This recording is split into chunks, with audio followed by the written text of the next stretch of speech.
जय हिंद साथियों, नमस्कार दोस्तों। स्वागत है आपके अपने YouTube channel education first information 2.0 में।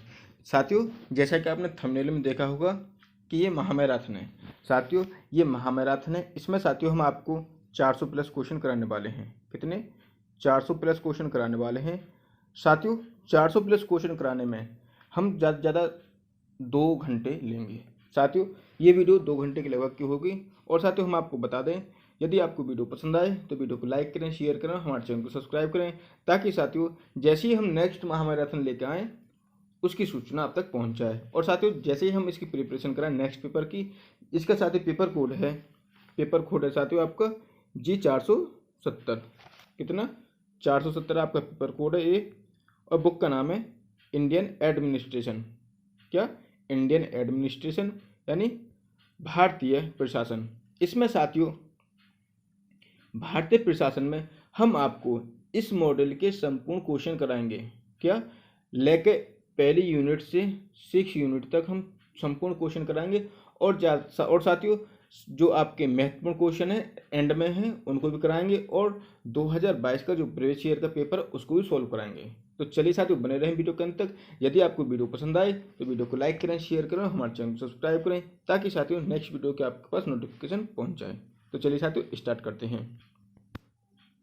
भारतीय प्रशासन MA second year political science, Chaudhary Charan Singh university Meerut.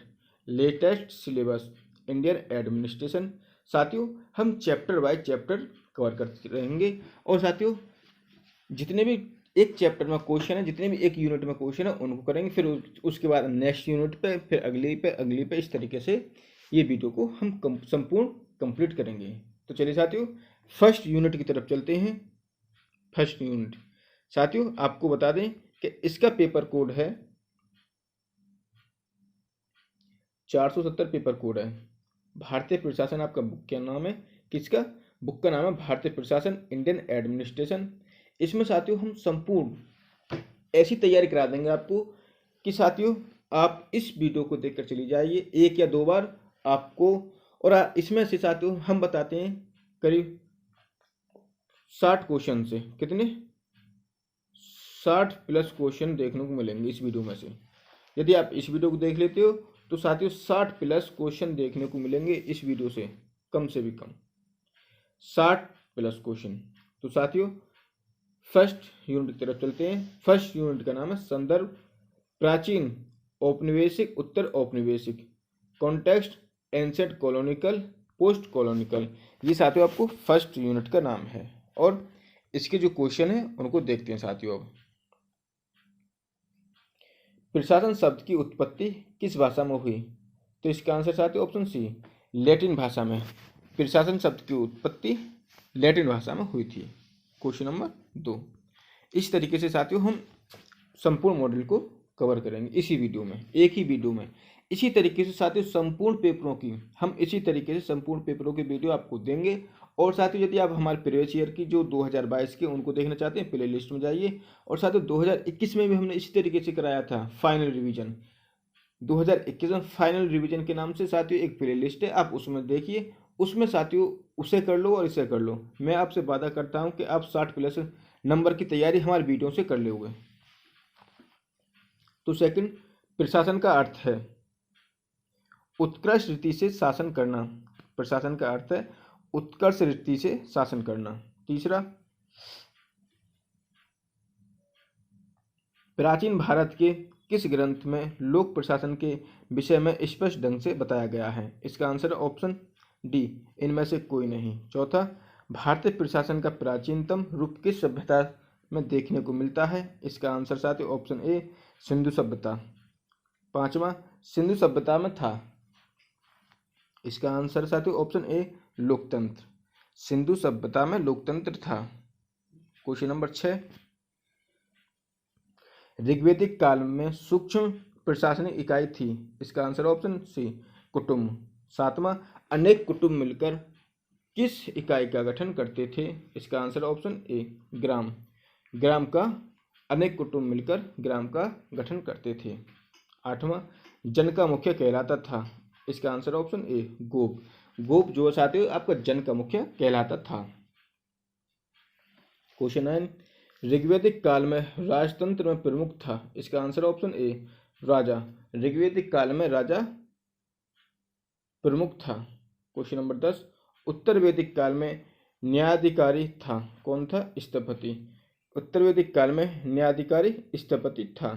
Question number 11, निम्नलिखित में गणतंत्र था? कौन थे ये सभी? ऑप्शन डी शाक्य, मौर्य, मल्ल, ये गणतंत्र थे। Question number 12,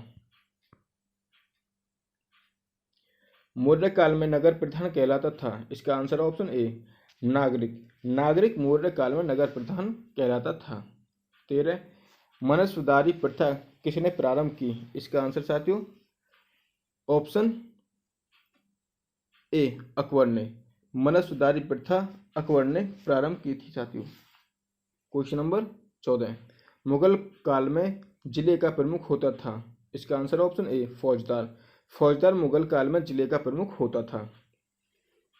question number 15, Akbar के शासन में भूमिकर की व्यवस्था की किसने की? टोडरमल ने। टोडरमल ने अकबर के शासनकाल में भूमि की व्यवस्था की। क्वेश्चन नंबर 16, भूमि कर की वसूली करता था? करोड़ी। करोड़ी साथियों भूमि कर की वसूली करता था। क्वेश्चन नंबर 17, निम्नलिखित में से अपने न्याय के लिए प्रसिद्ध है? कौन है? Option A Jahangir. जहांगीर अपने न्याय के लिए प्रसिद्ध है। क्वेश्चन नंबर 18, औरंगजेब के समय सूबों की संख्या कितनी थी? इसका आंसर साथियों ऑप्शन सी 21। 21 औरंगजेब के समय सूबों की संख्या 21 थी। क्वेश्चन नंबर 19, वकील कहा गया था? किसको कहा गया था साथियों? ऑप्शन ए प्रधानमंत्री को वकील कहा गया था। 20, मुगल काल में दान विभाग का मुखिया होता था? इसका आंसर साथियों ऑप्शन सी सदर। मुगल काल में दान विभाग का मुखिया होता था सदर। क्वेश्चन नंबर 21, मुगल काल में शासन की सबसे छोटी इकाई है? क्या थे साथियों? इसका आंसर ऑप्शन बी ग्राम। मुगल काल में शासन की सबसे छोटी इकाई ग्राम है। 22, अकबर का राजस्व मंत्री था? टोडरमल। अकबर का राजस्व मंत्री साथियों टोडरमल था। Question number 23, east India company की स्थापना 1600 ईस्वी में हुई? ईस्ट इंडिया कंपनी की स्थापना साथियों 1600 ईस्वी में हुई थी। क्वेश्चन नंबर 24, लंदन कंपनी की स्थापना की गई थी कब? 1599 में। लंदन कंपनी की स्थापना 1599 ईस्वी में हुई थी। 25, ईस्ट इंडिया कंपनी का एकमात्र उद्देश्य था व्यापार करना? ईस्ट इंडिया कंपनी का जो एकमात्र उद्देश्य था साथियों वो था आपका व्यापार करना, आपके यहाँ आकर व्यापार करना ईस्ट इंडिया कंपनी का एक प्रमुख उद्देश्य था। Question number 26, east India company की भारतीय विजयों पर संसदीय नियंत्रण का प्रारंभ? इसका आंसर ऑप्शन सी 1773 के रेगुलेटिंग एक्ट में हुआ। किसमें? ये साथियों 33 नहीं है, ये 1773 है। 1773 साथियों कितना है ये? 1773। 1773 के रेगुलेटिंग एक्ट से होता है। क्वेश्चन नंबर 27, रेगुलेटिंग एक्ट 1773 की प्रमुख विशेषता थी? क्या थी उसको देखते हैं। इसने बम्बई तथा मद्रास प्रेसिडेंसियों को बंगाल के गवर्नर जनरल के अधीन कर दिया। इसका आंसर ऑप्शन डी हो जाएगा। Question number 28, Pitt's India act 1784 द्वारा बोर्ड ऑफ कंट्रोल बनाया गया। कब? 28 का option A Pitt's India act द्वारा 1784 द्वारा बोर्ड ऑफ कंट्रोल बनाया गया। ऑप्शन ए राइट आंसर हो जाएगा। 29, 1858 के अधिनियम की प्रमुख विशेषता है? इसका answer option B East India Company का अंत और क्राउन के हाथ में शासन की बागडोर आना। क्वेश्चन नंबर 30, भारत सचिव का निर्माण किया गया। इसका आंसर ऑप्शन बी 1858 ईस्वी में।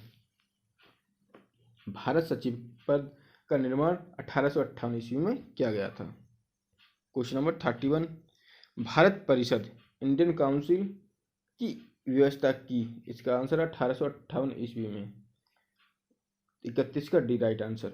32, 1858 के अधिनियम के अंतर्गत गठित की गई भारत परिषद के अधिकांश सदस्य, इसका आंसर ऑप्शन ए, भारत सरकार के निवृत्त प्राप्त अधिकारी होते थे। क्वेश्चन नंबर 33, इस अधिनियम द्वारा भारतीय इतिहास का एक युग समाप्त हुआ और दूसरा आरंभ हुआ। किस अधिनियम के बारे में यह वक्त कहा गया? इसका आंसर है ऑप्शन सी, 1858 के। इसका आंसर ऑप्शन सी है, 1858 के अधिनियम के बारे में यह वक्तव्य किया गया। क्वेश्चन नंबर 34, भारत में विभागीय प्रणाली पोर्टफोलियो सिस्टम प्रारंभ किया गया। इसका आंसर है ऑप्शन बी, 1861 एक्ट के द्वारा। कब? 1861 के एक्ट के द्वारा।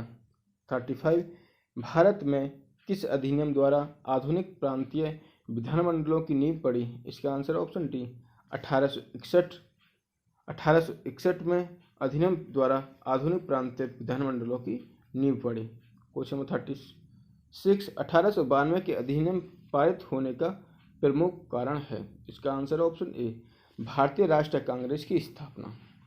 क्या? भारतीय राष्ट्रीय कांग्रेस की स्थापना 1858 के अधिनियम पारित होने का एक प्रमुख कारण ये होता है। कौन सा? भारतीय राष्ट्रीय कांग्रेस की स्थापना। क्वेश्चन नंबर 37, भारत में परोक्ष निर्वाचन प्रणाली को मान्यता दी गई। इसका आंसर साथी ऑप्शन सी, 1892 के एक्ट द्वारा। 38, भारत में विधायिकाओं को वार्षिक बजट पर बहस करने का अधिकार सर्वप्रथम दिया गया। इसका आंसर ऑप्शन बी, 1892 के एक्ट द्वारा। 39, वह कौन सा एक्ट है जिसके अंतर्गत भारत में विधायिकाओं के सदस्यों को सार्वजनिक हित के विषयों पर प्रश्न पूछने का अधिकार तो दिया गया, किंतु उन्हें पूरक प्रश्न पूछने का अधिकार नहीं दिया गया? इसका आंसर ऑप्शन डी, 1892 का एक्ट। 1892 के एक्ट के द्वारा भारत में जो किस एक्ट के, यानी 1892 एक्ट के अंतर्गत भारत विधायिकाओं के सदस्यों को सार्वजनिक हित के विषयों पर प्रश्न पूछने का अधिकार तो दिया गया, किंतु उन्हें पूरक प्रश्न पूछने का अधिकार नहीं दिया गया। 1892 का एक्ट है।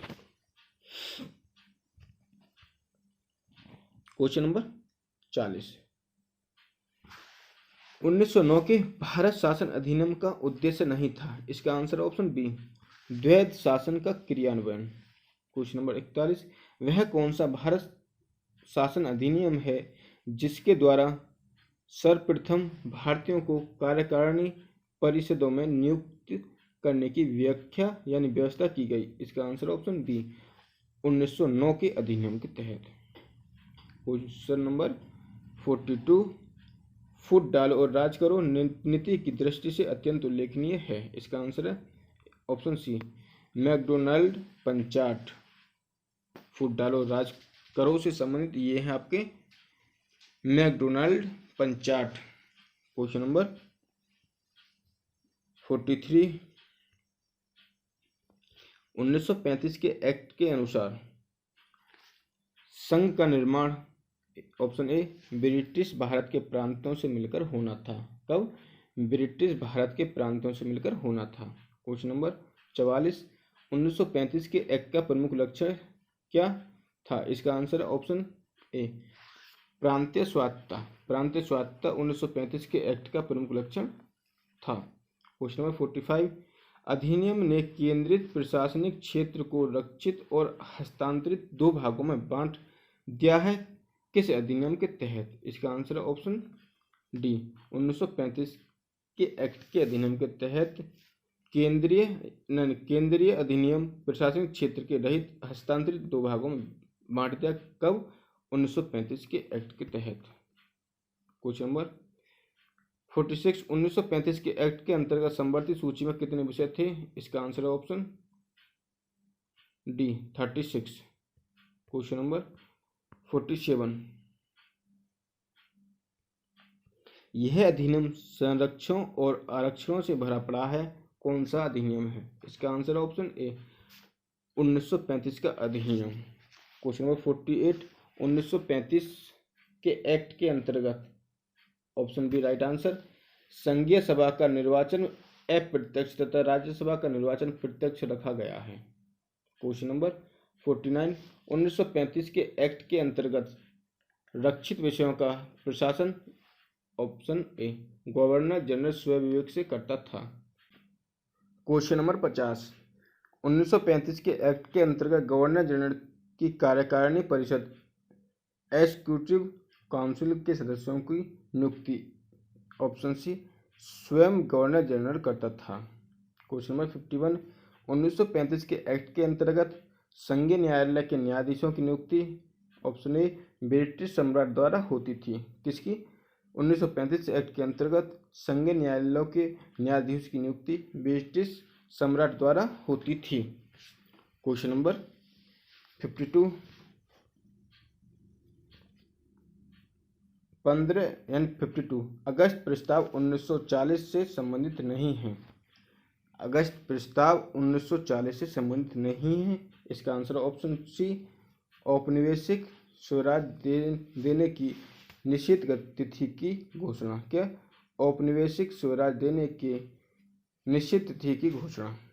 53 क्रिप्स के युद्धकालीन तत्कालीन प्रस्तावों का सार था। इसका आंसर ऑप्शन बी सत्ता ब्रिटेन के हाथों में रहेगी। 54 क्रिप्स प्रस्ताव में भारत के लिए, ऑप्शन डी डोमिनियन स्टेट्स अधिराज्य का दर्जा देने की बात कही गई। क्वेश्चन नंबर 55 क्रिप्स प्रस्तावों को दिवालिया बैंक के नाम अगली तारीख का चेक किसने कहा? ऑप्शन डी महात्मा गांधी ने। 56 गवर्नर जनरल की कार्यकारिणी परिषद में वायसराय तथा प्रधान सेनापति को छोड़कर सभी सदस्य भारतीय होंगे, यह प्रस्ताव था। ऑप्शन ए वेबल योजना का। किसका? वेबल योजना का यह प्रस्ताव था। क्वेश्चन नंबर 57 वैदिक काल प्रशासनिक व्यवस्था का स्वरूप किस प्रकार था? राजतंत्रीय। Option B राजतंत्रीय। 58 निम्न में से कौन कौटिल्य के सप्तम सिद्धांत का अंग नहीं है? इसका आंसर ऑप्शन सी दास। क्वेश्चन नंबर 59 सिंधु घाटी सभ्यता की प्रमुख विशेषता क्या थी? इसका आंसर ऑप्शन ए व्यवस्थित शहरी जीवन। व्यवस्थित शहरी जीवन। 60 कौटिल्य के राजनीतिक विचार किस पश्चिमी विचारक से मेल खाते हैं? इसका answer option B Machiavelli. Option B Machiavelli. Question number 61 लोक प्रशासन का अंतिम उद्देश्य है। ऑप्शन सी सार्वजनिक हित सिद्धि। क्या? सार्वजनिक हित सिद्धि लोक प्रशासन का अंतिम उद्देश्य है। 62 मुगल काल में आय का प्रमुख स्रोत क्या था? इसका आंसर ऑप्शन डी भू राजस्व। भू राजस्व मुगल काल में आय का प्रमुख स्रोत होता था। 63 ऋग्वैदिक काल में राजनीति व्यवस्था की सबसे छोटी इकाई कौन सी थी? इसका आंसर ऑप्शन बी कुटुंब।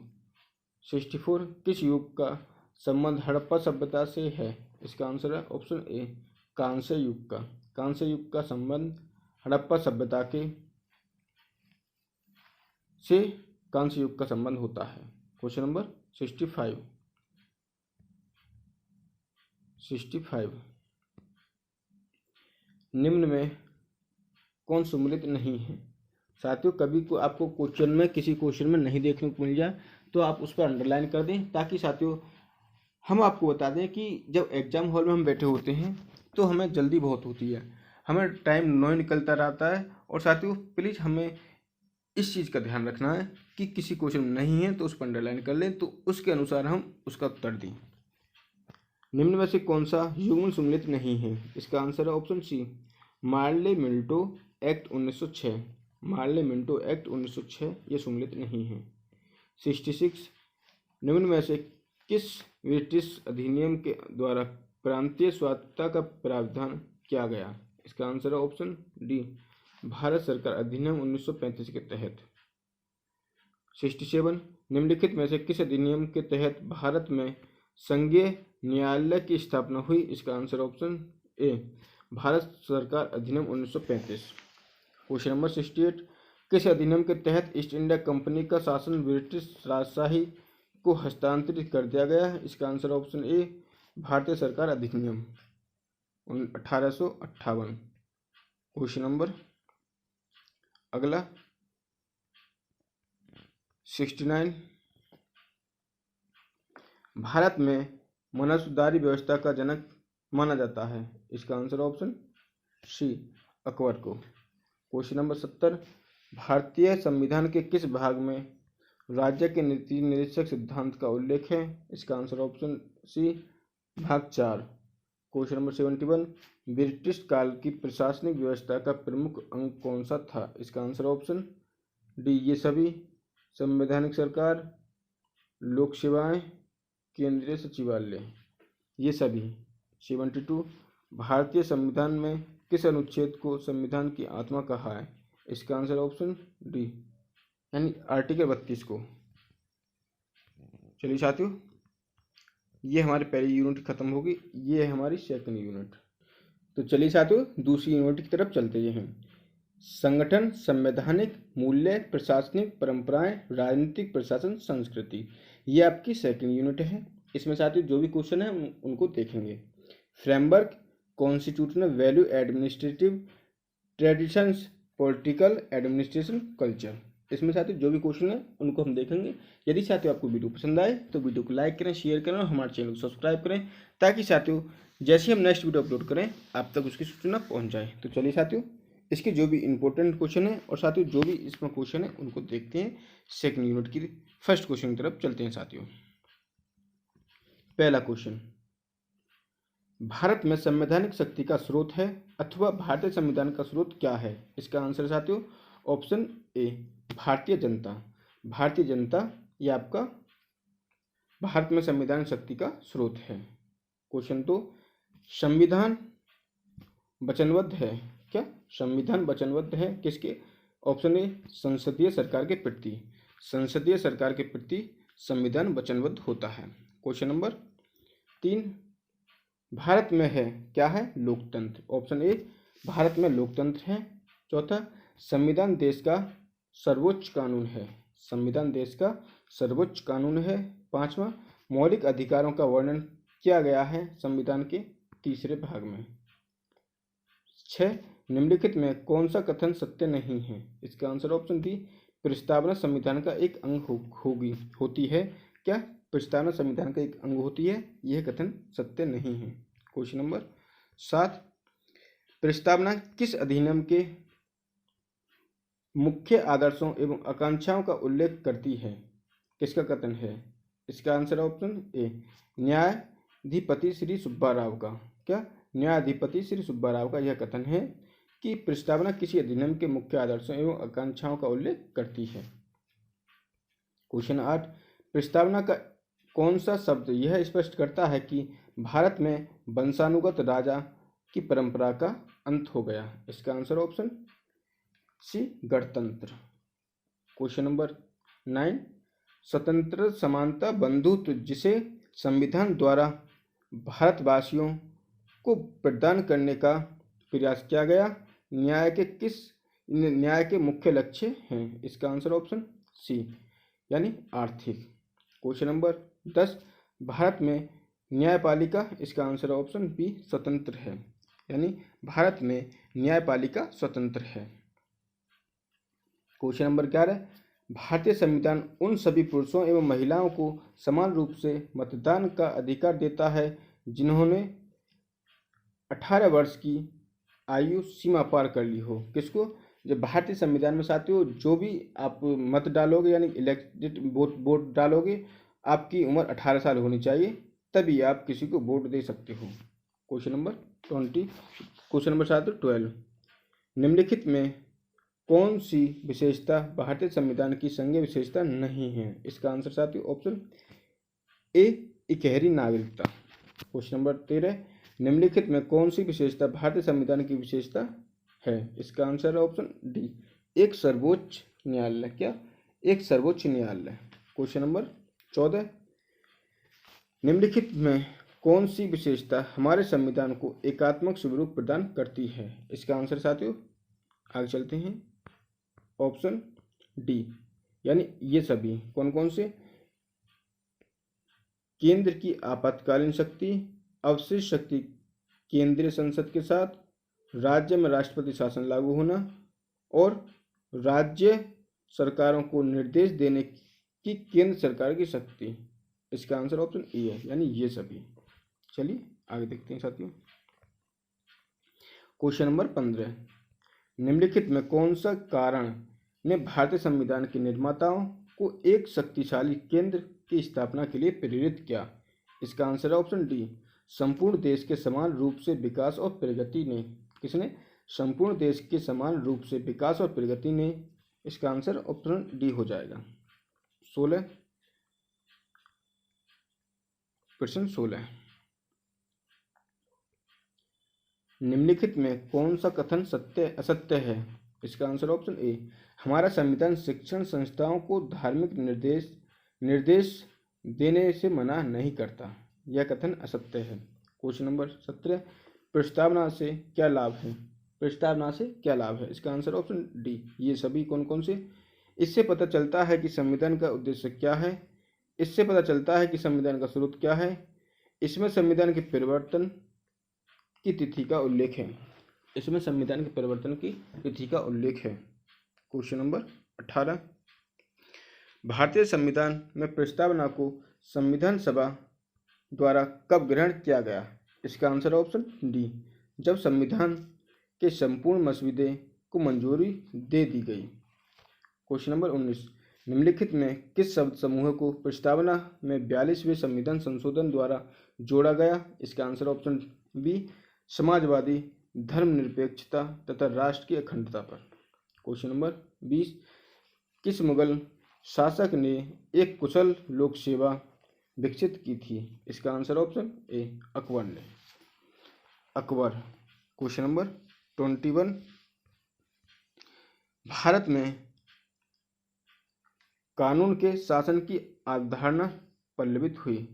इसका आंसर ऑप्शन सी, ब्रिटिश काल में भारत में कानून की शासन की अवधारणा पल्लवित हुई। कब? ब्रिटिश काल में। क्वेश्चन नंबर 22, भारत में पहली बार जिलाधीश की नियुक्ति किस वर्ष की गई? इसका आंसर ऑप्शन ए, सन 1772। सॉरी साथियों, भारत में पहली बार जब जिला न्यायाधीश की नियुक्ति हुई वो 1772 ईस्वी है। क्वेश्चन नंबर 23, लोक सेवाओं का पद सोपानात्मक रूप सामने आया? ऑप्शन ए, ब्रिटिश काल में। 24, भारतीय लोक सेवाओं में ब्रिटिश परंपराओं से प्राप्त है। इसका आंसर ऑप्शन ए, सेवा काल की सुरक्षा। क्या? सेवा काल की सुरक्षा भारतीय लोक सेवाओं में ब्रिटिश परंपराओं से प्राप्त है। क्वेश्चन नंबर 25, राजनीति प्रशासन संस्कृति है? इसका आंसर ऑप्शन ए, आधुनिक अवधारणा। आधुनिक अवधारणा राजनीतिक प्रशासन संस्कृति है। 26, राजनीतिक संस्कृति किसी भी राजनीतिक प्रणाली के सदस्यों में राजनीति के प्रति पाए जाने वाले अभिमुखन और अभिवृत्तियों का स्वरूप है। यह कथन है मैकाले का। क्वेश्चन नंबर 27, लोकतांत्रिक व्यवस्था में शासक और शासितों के प्रति पारस्परिक संबंधों का पता चलता है। इसका आंसर ऑप्शन ए, अनुभाविक आस्था और विश्वास से। क्वेश्चन नंबर 28, कानून यानी कानूनी व्यवस्था के पक्षधर हैं कौन है? इसका आंसर ऑप्शन सी, मूल्य अभिरुचियां कानून व्यवस्था के पक्षधर हैं। 29, निम्न राजनीति की शैली ढंग सम्मिलित है? क्या? राजनीति की शैली ढंग सम्मिलित है। इसका आंसर ऑप्शन बी, राजनीतिक संस्कृति में। किसमें? राजनीतिक संस्कृति में राजनीति की शैली ढंग से सम्मिलित है। क्वेश्चन नंबर 30, भारतीय संविधान द्वारा घोषित मूल्य है? ऑप्शन डी, ये सभी कौन कौन से? धर्मनिरपेक्षता, समाजवाद और स्वतंत्रता। ये सभी भारतीय संविधान द्वारा घोषित मूल्य हैं। क्वेश्चन नंबर 31, संवैधानिक मूल्यों के संबंध में निम्नलिखित कथनों पर विचार कीजिए।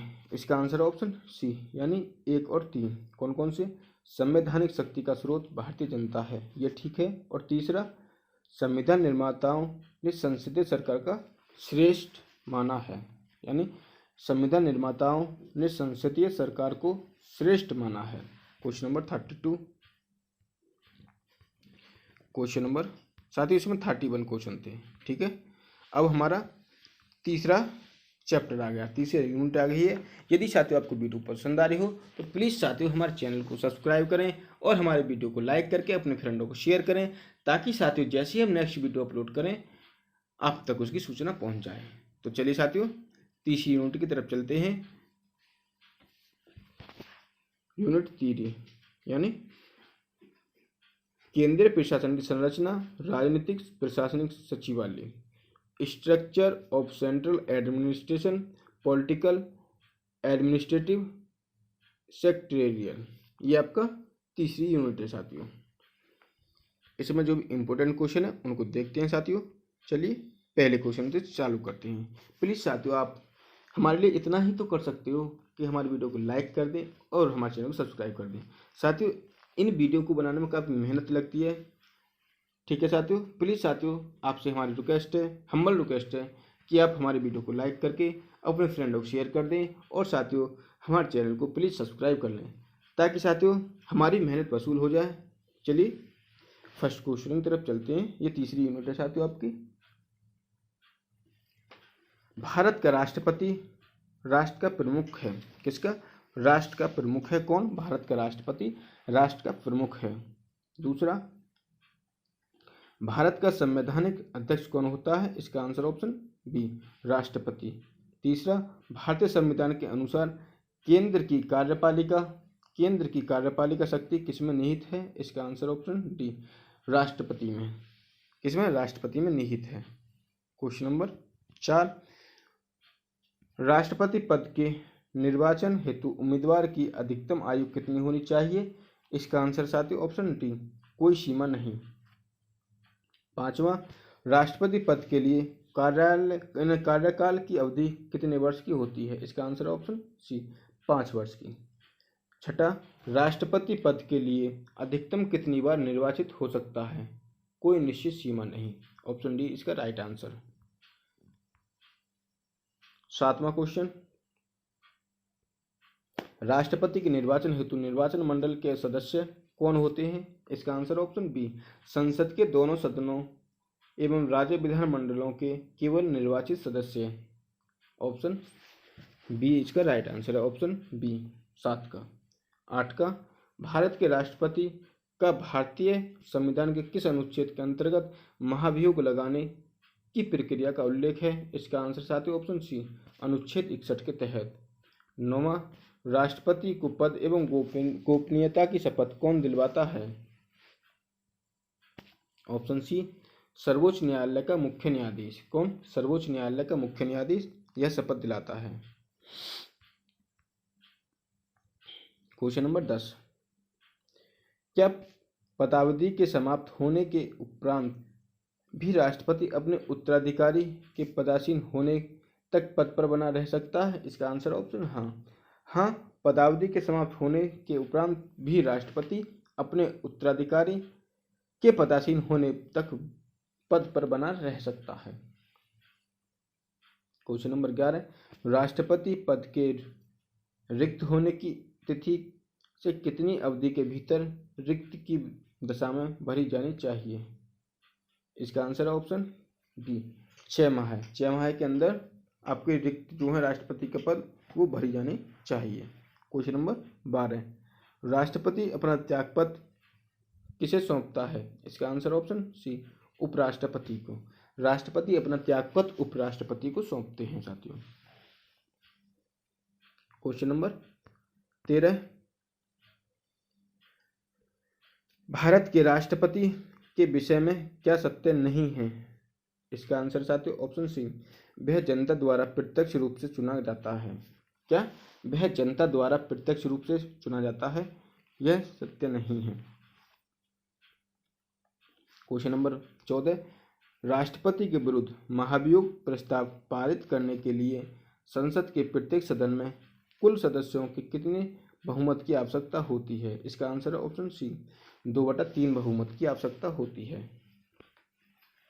क्वेश्चन नंबर 15, राष्ट्रपति के विरुद्ध महाभियोग का प्रस्ताव संसद द्वारा पारित होने के पश्चात क्या राष्ट्रपति की संस्तुति की आवश्यकता होती है? इसका आंसर ऑप्शन बी, नहीं। 15 का राइट आंसर बी हो जाएगा साथियों। क्वेश्चन 16, महाभियोग की प्रक्रिया पूरी होने पर राष्ट्रपति को कब से पदच्युत समझा जाएगा? इसका आंसर ऑप्शन बी, महाभियोग का प्रस्ताव संसद द्वारा स्वीकृत होने वाले दिन से। क्वेश्चन नंबर 17, राष्ट्रपति के विरुद्ध महाभियोग लाने के लिए संसद के किस सदन के 1/4 सदस्यों का द्वारा कम से कम कितने दिनों की पूर्व सूचना प्रस्तुत किया जा सकता है? इसका आंसर है ऑप्शन डी, 14 दिन तक। क्वेश्चन नंबर साथियों 18, राष्ट्रपति के विरुद्ध और कौन महाभियोग प्रस्ताव ला सकता है? इसका आंसर ऑप्शन डी, संसद का कोई भी सदन। क्वेश्चन नंबर 19, किस आरोप के तहत राष्ट्रपति पर महाभियोग का प्रस्ताव लाया जा सकता है? इसका आंसर ऑप्शन सी, संविधान का अतिक्रमण। क्या? संविधान का अतिक्रमण। क्वेश्चन नंबर 20, राष्ट्रपति अपना कार्यकाल पूरा होने के पूर्व हट सकता है? इसका आंसर ऑप्शन सी, ए व बी दोनों त्यागपत्र देकर संसद द्वारा महाभियोग प्रस्ताव पारित होने पर। यह आपका 20 का राइट आंसर हो जाएगा। क्वेश्चन नंबर 21, निम्नलिखित में से कौन अपने पद से त्यागपत्र देकर राष्ट्रपति के लिए चुनाव लड़ सकता है? इसका आंसर ऑप्शन ई, ये सभी राष्ट्रपति, उपराष्ट्रपति, मंत्री, राज्यपाल, ये सभी राष्ट्रपति पद के लिए चुनाव लड़ सकते हैं। क्वेश्चन नंबर 22, राष्ट्रपति पद यानी राष्ट्रपति एवं उपराष्ट्रपति का निर्वाचन संबंध अधिनियम कब बना? 1974। क्वेश्चन नंबर 23, राष्ट्रपति के निर्वाचन में ऑप्शन सी, संसद एवं राज्य विधानमंडलों के मध्य बराबरी बनाए रखा गया है। 24, संघ की कार्यपालिका शक्ति राष्ट्रपति में निहित होगी, जिनका प्रयोग वह स्वयं या अपने अधीनस्थ अधिकारियों के द्वारा करेगा। यह कथन यानी यह किस अनुच्छेद में कहा गया है? तो आर्टिकल 53 में कहा गया है। क्वेश्चन नंबर 25, राष्ट्रपति द्वारा आपातकाल की उद्घोषणा के कितने दिनों के भीतर संसद की स्वीकृति आवश्यक होती है? इसका आंसर ऑप्शन ए, 1 माह है। क्वेश्चन नंबर 26, भारत का राष्ट्रपति उद्घोषणा कर सकता है ये सभी कौन कौन से? वित्तीय आपातकाल, राज्य संवैधानिक आपातकाल, राष्ट्रीय आपातकाल। ये उद्घोषणा कर सकता है कौन? राष्ट्रपति। 27, राष्ट्रपति राष्ट्रीय आपातकाल की उद्घोषणा निम्नलिखित में से किन स्थितियों में कर सकता है? इसका आंसर ऑप्शन डी, ये सभी सशस्त्र विद्रोह, युद्ध और बाह्य आक्रमण पर, इन तीनों के संभावना होने पर वह आपातकाल की घोषणा कर सकता है। 28, राष्ट्रपति निम्नलिखित में से किस परिस्थिति में आपातकाल की उद्घोषणा कर सकता है? सी, प्रधानमंत्री एवं मंत्रिमंडल के लिखित परामर्श पर। 29, आपातकाल के दौरान संसद लोकसभा की अवधि एक बार में कितने समय के लिए बढ़ा सकती है? ऑप्शन ए, 1 वर्ष। क्वेश्चन नंबर 30, आपातकाल के दौरान संसद निम्नलिखित में से किस प्रकार के स्वाधीनता के अधिकार को समाप्त या सीमित नहीं किया जा सकता? इसका आंसर ऑप्शन ए, जीवन और शारीरिक स्वतंत्रता। 31, आपातकाल के दौरान संसद निम्नलिखित में से किस सूची में उल्लिखित किसी भी विषय पर विधान बना सकती है? इसका आंसर ऑप्शन डी, ये सभी कौन कौन से? राज्य सूची, समवर्ती सूची और संघ सूची, इन तीनों पर विधान बना सकती है। क्वेश्चन नंबर 32, संविधान के किस अनुच्छेद के अंतर्गत राष्ट्रपति आपातकाल की उद्घोषणा करता है? तो इसका आंसर ऑप्शन ए, अनुच्छेद 350 के तहत राष्ट्रपति आपातकाल की घोषणा करता है। क्वेश्चन नंबर 33, वह आक्रमण के आधार पर अब तक राष्ट्रपति ने कितनी बार आपातकाल की घोषणा की है? तो इसका आंसर ऑप्शन सी, 3 बार। क्वेश्चन नंबर 34, यदि लोक सभा में किसी भी दल को स्पष्ट बहुमत नहीं प्राप्त हो तो राष्ट्रपति किसे प्रधानमंत्री नियुक्त करेगा? इसका आंसर ऑप्शन सी, विवेक का प्रयोग कर अपनी पसंद के किसी व्यक्ति को। क्वेश्चन नंबर 35, क्या प्रधानमंत्री का कर्तव्य है कि वह विधानमंडल यानी वह मंत्रिमंडल के संघ प्रशासन एवं व्यवस्थापन से संबंधित सभी प्रस्तावों की सूची राष्ट्रपति को दे? हाँ, इसका उत्तर है हाँ। हाँ, प्रधानमंत्री का कर्तव्य है कि वह मंत्रिमंडल के संघ प्रशासन एवं व्यवस्थापन से संबंधित सभी प्रस्तावों की सूची राष्ट्रपति को दे। इसका आंसर ऑप्शन ए हाँ। 36, संविधान के किस अनुच्छेद का यह प्रावधान है कि संघीय मंत्रिमंडल राष्ट्रपति को उसकी कार्यपालिका शक्तियों को उपयोग में लाने के लिए सलाह एवं सहायता देगा? इसका आंसर ऑप्शन सी, आर्टिकल 74 के तहत। 37, राष्ट्रपति किस व्यक्ति को प्रधानमंत्री नियुक्त करता है? लोकसभा में बहुमत दल के नेता को। 38, क्या केंद्र सरकार के सभी कार्यपालिका निर्णय एवं कार्य राष्ट्रपति के नाम से होते हैं? हाँ, केंद्र सरकार के सभी कार्यपालिका निर्णय एवं कार्य राष्ट्रपति के नाम से होते हैं। क्वेश्चन नंबर 39, संविधान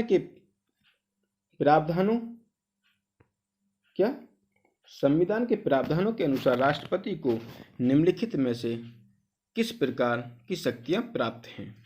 इसका आंसर ऑप्शन सी, कौन कौन सी? साधारण परिस्थितियों में प्रयुक्त शक्तिकालीन शक्तियां, असाधारण परिस्थितियों में प्रयुक्त आपातकालीन शक्तियां। ऑप्शन सी, ए व बी दोनों। 40, मंत्रिपरिषद का कोई सदस्य संसद के किसी सदन का सदस्य न होते हुए भी अधिक से अधिक कितने दिनों तक मंत्री पद पर बना रह सकता है? इसका आंसर ऑप्शन सी, 6 माह तक। 41, प्रधानमंत्री सहित मंत्रिमंडल के सदस्यों को पद की गोपनीयता की शपथ कौन दिलवाता है? इसका आंसर साथियों ऑप्शन ए, राष्ट्रपति। क्वेश्चन नंबर 42, कौन व्यक्ति मंत्रिपरिषद का सदस्य हो सकता है? इसका आंसर ऑप्शन ए, संसद का सदस्य। 43, मंत्रिपरिषद निम्नलिखित में से किसके पश्चात पर्यंत पदासीन रहती है? इसका आंसर साथियों ऑप्शन सी, राष्ट्रपति के पश्चात पर्यंत। 44, सामान्यतः प्रधानमंत्री लोकसभा में बहुमत दल का नेता होता है। कहाँ? लोकसभा में बहुमत दल का नेता होता है साथियों, कौन? प्रधानमंत्री। क्वेश्चन नंबर 45, प्रधानमंत्री की नियुक्ति कौन करता है? इसका आंसर साथियों ऑप्शन सी, राष्ट्रपति। 46, मंत्रिपरिषद का अध्यक्ष कौन होता है? इसका आंसर ऑप्शन सी, प्रधानमंत्री। 47, संविधान के अनुसार समस्त कार्यपालिका शक्ति राष्ट्रपति में निहित है तथा यथार्थ में कार्यपालिका की समस्त सत्ता निम्नलिखित में से किसमें निहित होती है? इसका आंसर ऑप्शन ए, मंत्रिपरिषद में। क्वेश्चन नंबर 48, निम्नलिखित में से किस स्थिति में मंत्रिपरिषद विघटित नहीं हो सकती? इसका आंसर ऑप्शन ए, किसी मंत्री के त्यागपत्र से। क्वेश्चन नंबर 49, भारत के प्रधानमंत्री का पद संविधान द्वारा गठित है। क्या है कि भारत के प्रधानमंत्री का पद संविधान द्वारा गठित है। 50, यदि कोई मंत्री राज्य सभा का सदस्य है तो क्या वह लोकसभा में अपना वक्तव्य दे सकता है? हाँ, कोई मंत्री राज्यसभा का सदस्य है तो वह लोकसभा में अपना वक्तव्य दे सकता है। इसका आंसर ऑप्शन ए हो जाएगा। 51, मंत्रिपरिषद के वित्तीय कार्यों में निम्नलिखित में क्या शामिल है? बजट तैयार कर संसद में पेश करना। क्या? बजट तैयार कर संसद में पेश करना। 51 का राइट आंसर ऑप्शन ए हो जाएगा। अगला 52, यथार्थ मंत्रिपरिषद तब तक पद पर बना रहेगा जब तक उसे निम्नलिखित में से किसका विश्वास प्राप्त हो? लोकसभा का। 53, सामूहिक रूप से मंत्रिपरिषद किसके प्रति उत्तरदायित्व होती है? इसका आंसर ऑप्शन सी, प्रधानमंत्री के। 54 मंत्रिपरिषद में वरीयता की दृष्टि से मंत्रियों का सही क्रम कौन सा है? कैबिनेट मंत्री, राज्य मंत्री और उप मंत्री। क्वेश्चन नंबर 55 क्या मंत्रिपरिषद के सदस्य व्यक्तिगत रूप से भी संसद के प्रति उत्तरदायी होते हैं? इसका आंसर ऑप्शन ए हाँ।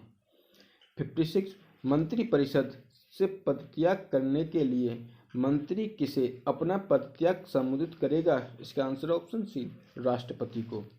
57 क्या राष्ट्रपति को मंत्रिपरिषद की सलाह के विपरीत कार्य करने का अधिकार है? इसका आंसर ऑप्शन बी नहीं।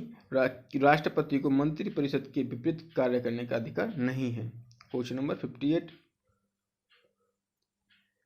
मंत्रिमंडल का प्रमुख कार्य निम्नलिखित में से क्या है?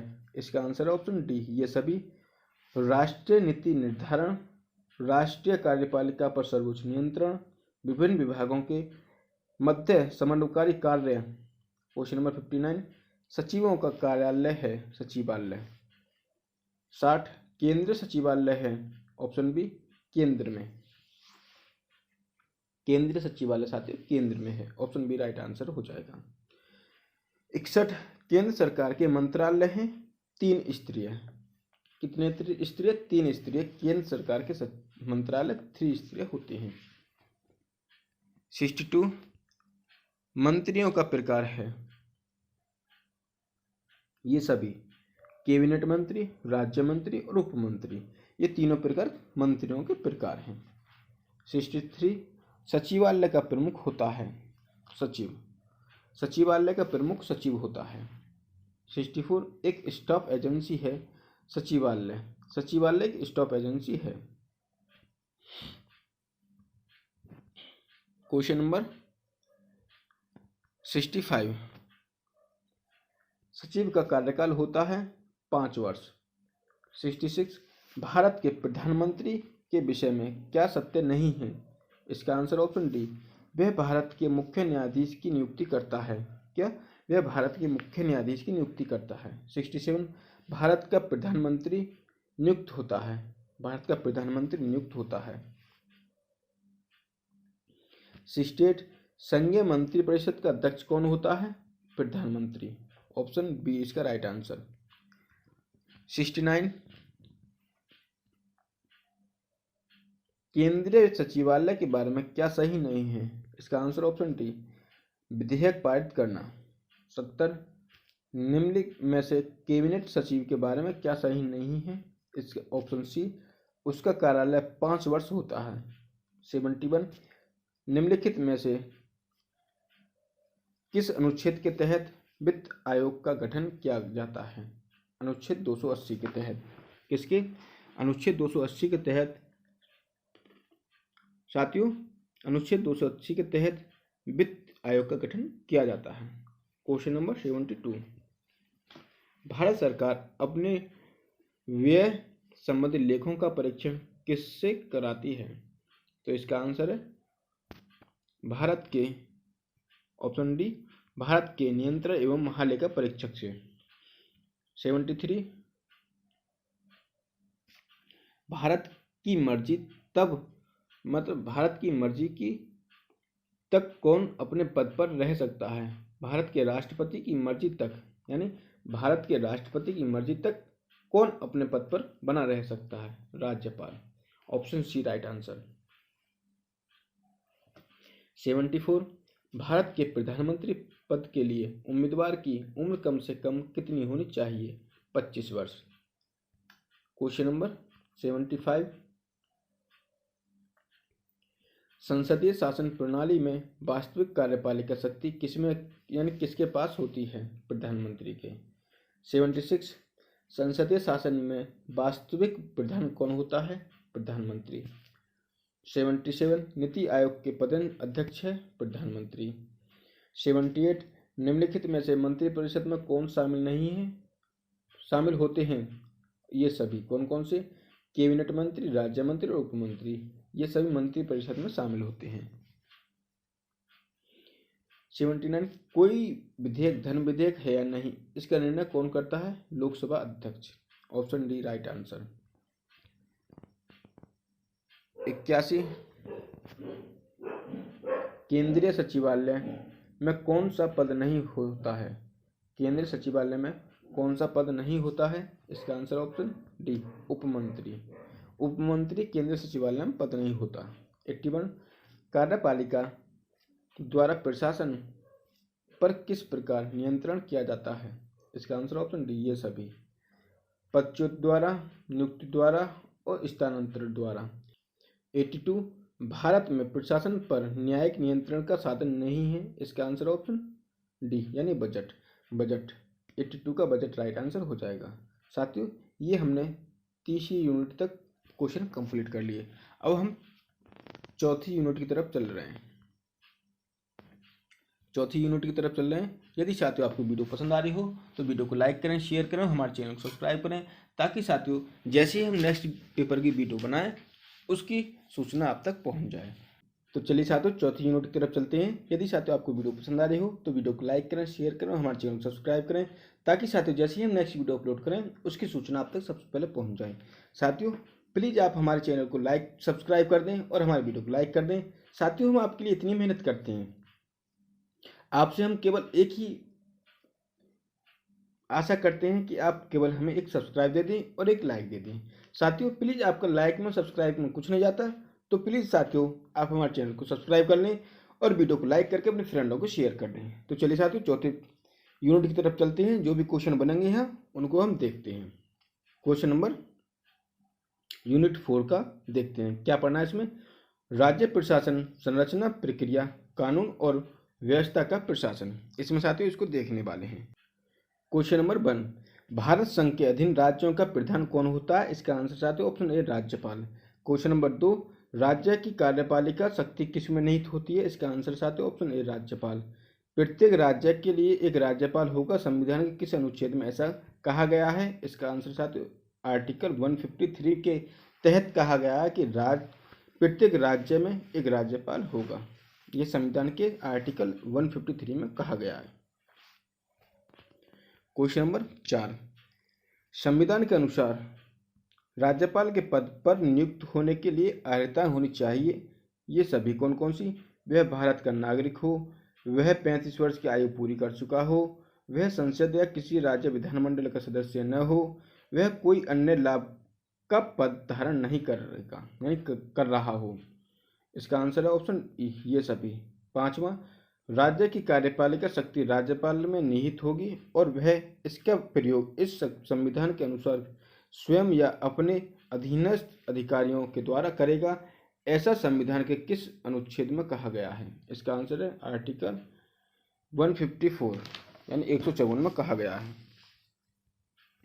क्वेश्चन नंबर 6, राज्य के राज्यपाल को राष्ट्रपति अपने हस्ताक्षर और मुद्रा सहित अधिपत्र द्वारा नियुक्त करेगा।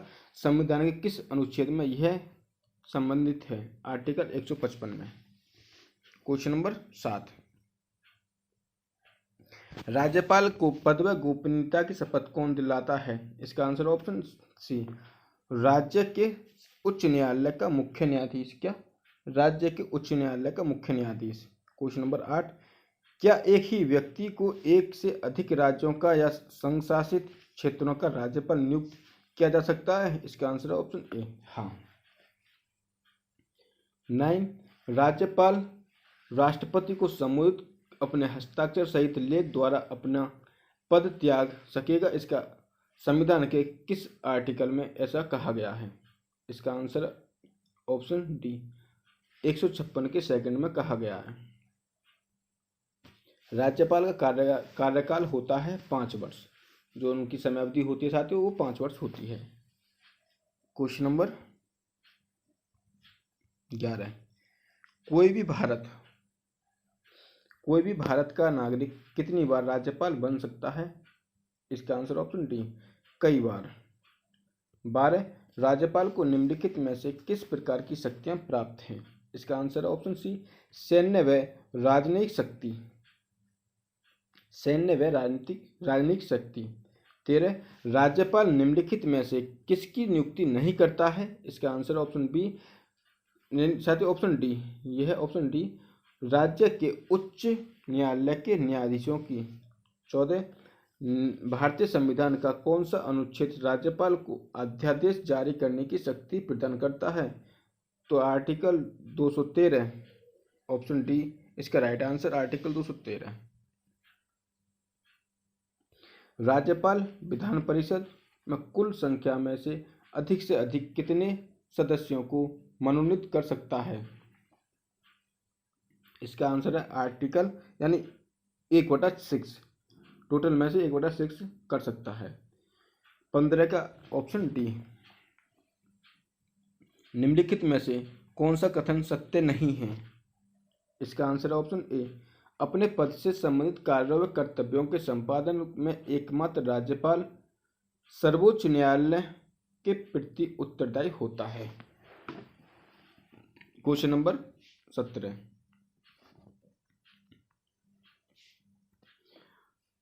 राज्यपाल को किसी अपराध में दंडित व्यक्ति की सजा माफ करने, स्थगित करने और कम करने का अधिकार है।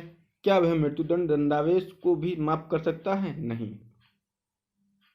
18, विधानमंडल द्वारा पारित किसी विधेयक के संदर्भ में राज्यपाल क्या निर्णय ले सकता है? इसका आंसर है ऑप्शन ए, ये सभी स्वीकार कर सकता है, अस्वीकार कर सकता है, पुनर्विचार के लिए विधानमंडल को भेज सकता है, राष्ट्रपति की स्वीकृति के लिए सुरक्षित रख सकता है।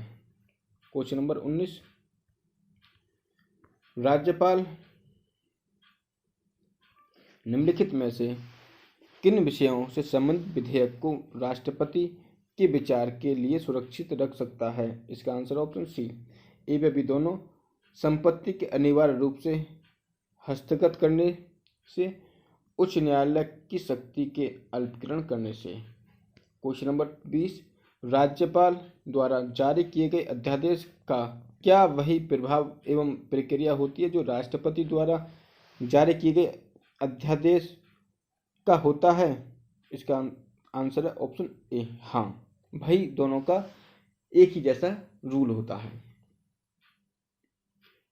22, राज्य की मंत्रिपरिषद का प्रधान कौन होता है? इसका आंसर है ऑप्शन बी, मुख्यमंत्री।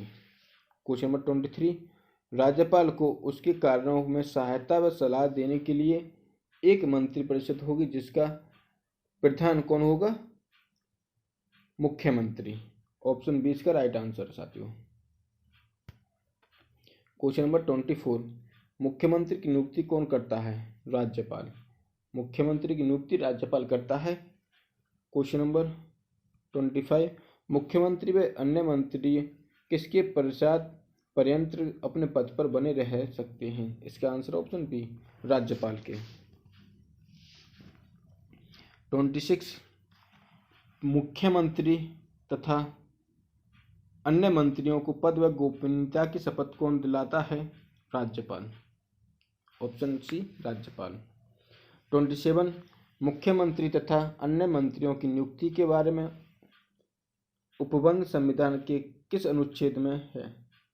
इसका आंसर है ऑप्शन ए, आर्टिकल 164 के पहले में। 28, मुख्यमंत्री साधारणतः विधानसभा का सदस्य होता है। किसका? विधानसभा का सदस्य होता है। 29, क्या विधान परिषद के किसी सदस्य को राज्य का मुख्यमंत्री बनाया जा सकता है? इसका आंसर ऑप्शन ए, हाँ, लेकिन उसे विधानसभा का सदस्य जितना जल्दी हो सके बनना पड़ेगा। क्वेश्चन नंबर 30, मुख्यमंत्री की पदावधि कितनी है? जब तक विधानसभा में उसके दल का बहुमत है। कब? जब विधानसभा में उसके दल का बहुमत दल है। क्वेश्चन नंबर 31, निम्नलिखित में से कौन सा तत्व मुख्यमंत्री की स्थिति को प्रभावित नहीं करता? उसकी आर्थिक स्थिति। Option C. 32, निम्नलिखित में से किस स्थिति में राज्य के मुख्यमंत्री को अपना त्यागपत्र देना पड़ेगा? इन सभी स्थितियों में कौन कौन सी? जब उसके दल का राज्य विधानसभा में बहुमत समाप्त हो गया हो, या जब राज्य विधानसभा द्वारा उसके विरुद्ध अविश्वास प्रस्ताव पारित कर दिया जाता है, जब राज्य में राष्ट्रपति शासन लागू हो जाता है।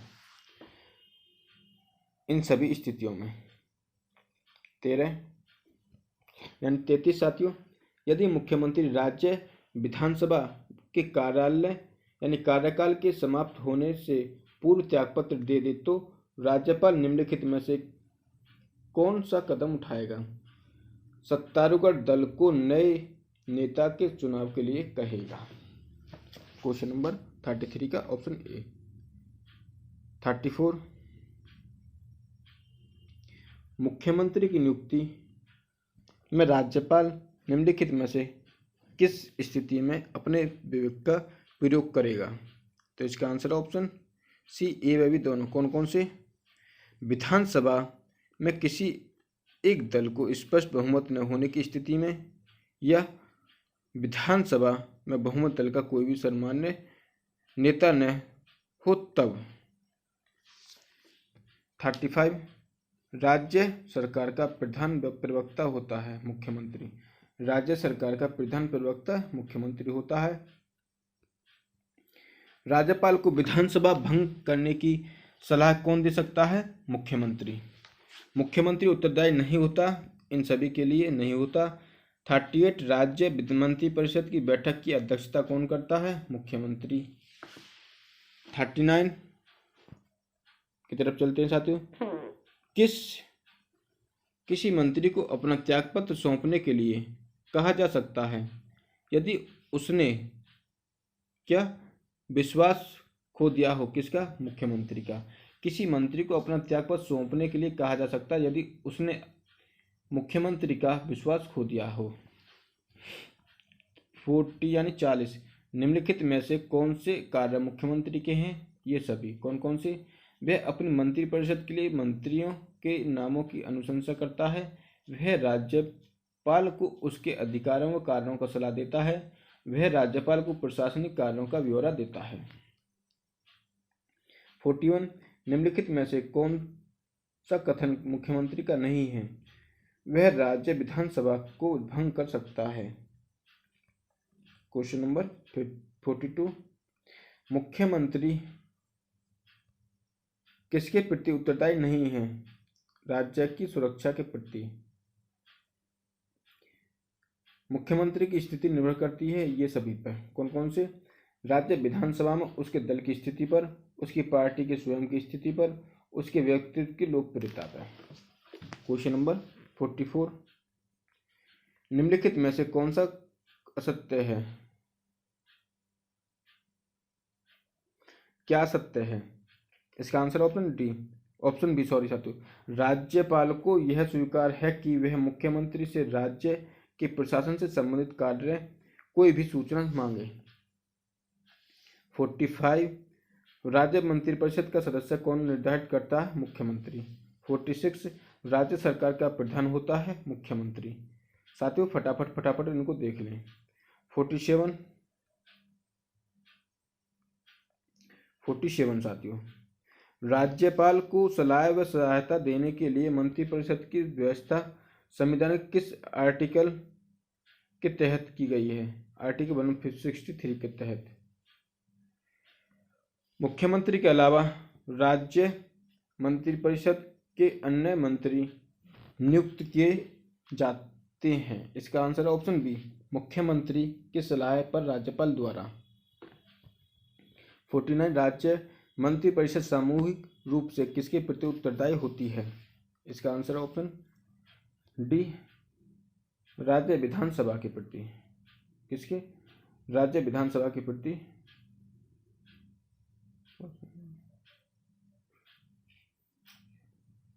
49 हो गया साथियों। 50 की तरफ चलते हैं। कोई व्यक्ति का विधानमंडल की सदस्यता के बगैर कितने दिनों तक मंत्री पद पर बना रह सकता है? 6 माह के लिए। राज्यपाल किसी मंत्री को मुख्यमंत्री के परामर्श से बर्खास्त कर सकता है। यानी राज्यपाल किसी मंत्री को मुख्यमंत्री के परामर्श से बर्खास्त कर सकता है। राज्य मंत्रिमंडल की बैठकें बुलाता है मुख्यमंत्री। राज्य मंत्रिमंडल की बैठकें बुलाता है कौन? मुख्यमंत्री। क्वेश्चन नंबर 53 राज्य मंत्री परिषद के सदस्य को आवश्यक होना चाहिए क्या? राज्य विधायिका का सदस्य। 54 भारतीय संविधान अनुसार राज्य में किस प्रकार की शासन प्रणाली अपनाई गई है? इसका आंसर है ऑप्शन बी, संसदीय शासन प्रणाली। 55 राज्य मंत्रिपरिषद में कितने मंत्री होंगे? इसका निर्णय कौन करता है? मुख्यमंत्री। इसका आंसर ऑप्शन ए, मुख्यमंत्री। 56 राज्य मंत्रिपरिषद में मंत्रियों की संख्या कितनी होगी? इसका आंसर ऑप्शन सी, 3 श्रेणी। 57 राज्य मंत्रिपरिषद में सिर्फ इन 3 स्तर के मंत्री होते हैं, राज्य स्तर, कैबिनेट मंत्री और उप मंत्री होते हैं। 58 राज्य का प्रतिनिधित्व करने वाली आधारभूत इकाई है कौन सी है? जिला। क्वेश्चन नंबर 59 जिले का सर्वोच्च राजस्व अधिकारी कौन होता है? जिला कलेक्टर। 60 जिले का सर्वोच्च प्रशासनिक अधिकारी कौन है? जिलाधीश। और राज्यपाल की भूमिका होती है पहला, केंद्र व राज्यों के मध्य कड़ी के रूप में। क्या? केंद्र व राज्य के मध्य के कड़ी के रूप में। 62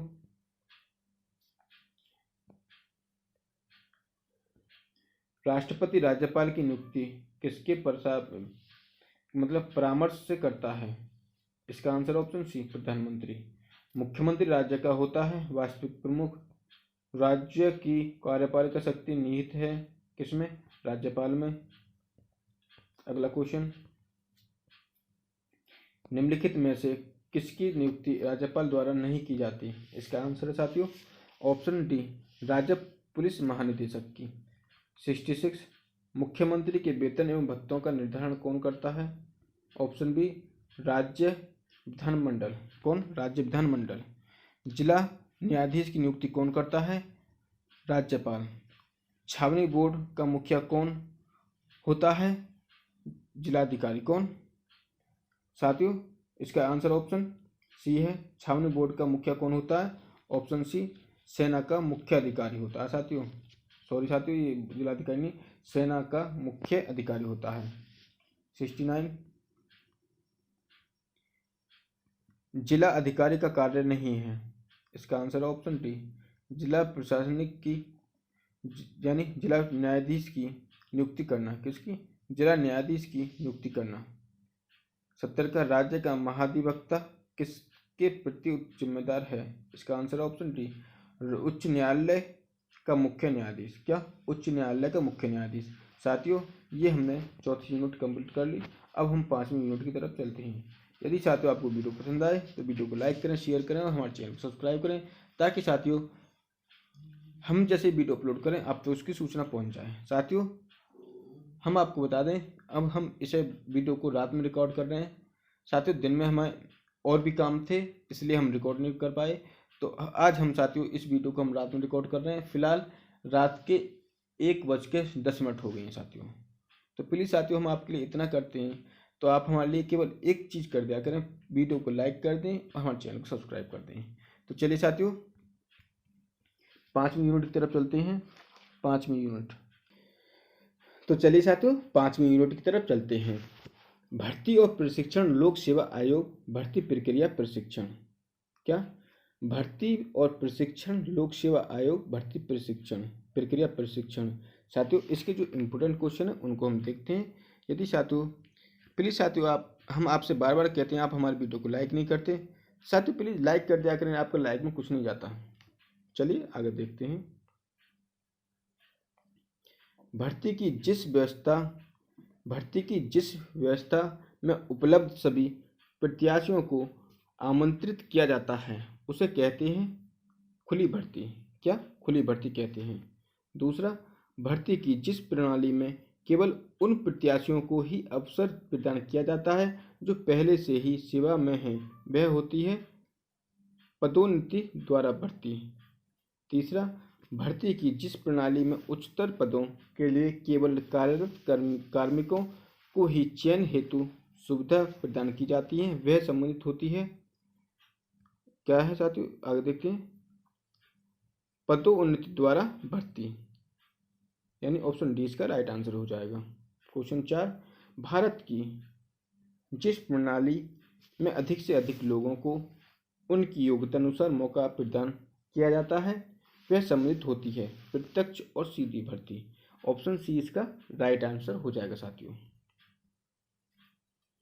क्वेश्चन नंबर 5, भर्ती की किस प्रणाली में मुख्य हानि यह है कि इसमें चयनित कार्मिकों को कोई प्रशासकीय अनुभव न होने से उन्हें ठोस प्रशिक्षण पर काफ़ी व्यय करके पद के योग्य बनाया जाता है। वह संबंधित है किससे? अप्रत्यक्ष भर्ती से। 6, भर्ती की किस प्रणाली में कर्मचारी के अच्छे और नेक कार्यों को पुरस्कार प्रदान किया जाता है? वह होती है पदोन्नति द्वारा भर्ती। 7, इंग्लैंड में भर्ती की योग्यता प्रणाली को प्रारंभ किया गया सन 1855 ईस्वी में। ऑप्शन ए इसका राइट आंसर साथियों हो जाएगा। क्वेश्चन नंबर 8, भारत में योग्यता प्रणाली पर आधारित भर्ती के जनक हैं लॉर्ड मैकाले। कौन? Lord Macaulay. ऑप्शन बी इसका राइट आंसर। क्वेश्चन नंबर 9, संयुक्त राज्य अमेरिका में योग्यता प्रणाली पर आधारित भर्ती व्यवस्था को कब अपनाया गया? इसका आंसर ऑप्शन ए सन 1883 में। कब? सन 1883 में। 10, संयुक्त राज्य अमेरिका में भर्ती की योग्यता प्रणाली को राष्ट्रपति डैश की हत्या के बाद अपनाया गया। किसकी हत्या के बाद? तो इसका आंसर ऑप्शन ए गारफील्ड। संयुक्त राज्य अमेरिका में भर्ती की योग्यता प्रणाली को राष्ट्रपति गारफील्ड की हत्या के बाद अपनाया गया। 11, भारत में भर्ती की योग्यता पर आधारित प्रणाली को किस वर्ष अपनाया गया? इसका आंसर ऑप्शन ए सन 1854। कब? सन 1854 में। अगर देखते हैं 12वां क्वेश्चन, पूर्व में फ्रांस में रिक्त पदों को उन लोगों को दिया जाता था जो उन पदों को ज़्यादा से ज़्यादा बोली नीलामी दे सकते थे। इस व्यवस्था को कहा जाता था पदों की बिक्री। ऑप्शन डी इसका राइट आंसर, पदों की बिक्री। 13, किस प्रणाली में समस्त कार्मिकों को उनके पद से हटा दिया जाता था और जितने वाली पार्टी को चहेतों को वे स्थान दे दिए जाते थे? इसका आंसर है ऑप्शन ए लूट प्रणाली में। 14, आधुनिक युग में प्राय सभी देशों में भर्ती की किस प्रणाली को पूर्ण मान्यता प्रदान की गई? इसका आंसर ऑप्शन ए योग्यता प्रणाली। क्वेश्चन नंबर 15, भारतीय संविधान की जिस धारा में राष्ट्रपति और राज्यपाल को यह अधिकार प्रदान किया गया है कि यदि वे उचित समझे तो उन पदों के चयन को लोक सेवा आयोग के क्षेत्राधिकार से दूर रखा सकते हैं? इसका आंसर है ऑप्शन ए 320। 16, भर्ती की किस प्रणाली में प्रत्याशी को न्यूनतम योग्यता पूर्ति का मूल्यांकन भी हो जाता है तथा उनका योग्यता वरीयता का भी पता लगाया जा सकता है? इसका आंसर साथियों ऑप्शन बी विभागीय प्रतियोगिता परीक्षा। 17, लॉर्ड मैकाले को भर्ती की किस व्यवस्था का जनक कहा जा सकता है? इसका आंसर ऑप्शन ए लिखित परीक्षा। क्वेश्चन नंबर 18, भर्ती की जिस व्यवस्था में प्रत्याशी के ज्ञान शैली विचारधारा एवं अभिव्यक्ति और लेखन क्षमता का प्रशिक्षण किया जाता है वह संबंधित है किससे? निबंधात्मक लिखित परीक्षा से। 19, किस प्रणाली का मुख्य दोष यह है कि इसमें प्रत्याशियों का चयन एक परीक्षक के निजी विचारों पर आधारित होता है? इसका आंसर ऑप्शन ए निबंधात्मक लिखित परीक्षा प्रणाली। क्वेश्चन नंबर 20, किस प्रणाली में भर्ती के लिए प्रत्याशी का मूल्यांकन उसके अनुभव और योग्यता पर आधारित होता है? इसका आंसर साथियों ऑप्शन सी योग्यता और अनुभव का मूल्यांकन। क्वेश्चन नंबर 21, भर्ती की किस प्रणाली में प्रत्याशी की किसी चीज़ को सोखने यानी सीखने की क्षमता का पता लगाया जाता है? इसका आंसर ऑप्शन डी, प्रत्याशी का कार्यक्षेत्र के प्रति रुझान। 22, भर्ती संबंधित न्यूनतम शर्तों का निर्धारण किया जाता है। इसका आंसर ऑप्शन डी, संबंधित विभागाध्यक्ष द्वारा। क्वेश्चन नंबर 23, निश्चयात्मक भर्ती की नीति के मुख्य तथ्य हैं। इसका आंसर ऑप्शन डी, ये सभी कौन कौन से? लोक सेवाओं में भर्ती के लिए बाजार बनाना, भर्ती के लिए आकर्षित साहित्य तैयार करना, प्रत्याशियों को योग्यता आंकने के लिए वैज्ञानिक साधन अपनाना और सेवा के लिए के भीतर योग्य प्रत्याशियों को ढूंढना और सही व्यक्तियों को सही कार्यभार सौंपना। ये साथियों निश्चयात्मक भर्ती के जो मुख्य तथ्य थे वो इस प्रकार हैं। 24, भर्ती की सामान्य योग्यता क्या है? ये सभी नागरिक, अंधविश्वास और लिंग, ये सभी भर्ती की सामान्य विशेषता होती है। भर्ती की विशिष्ट योग्यता को इंगित करता है कौन? ये सभी आयु, शिक्षा, अनुभव और व्यक्तिगत गुण। आयु, शिक्षा, अनुभव और व्यक्तिगत गुण ये अनुभव करते हैं।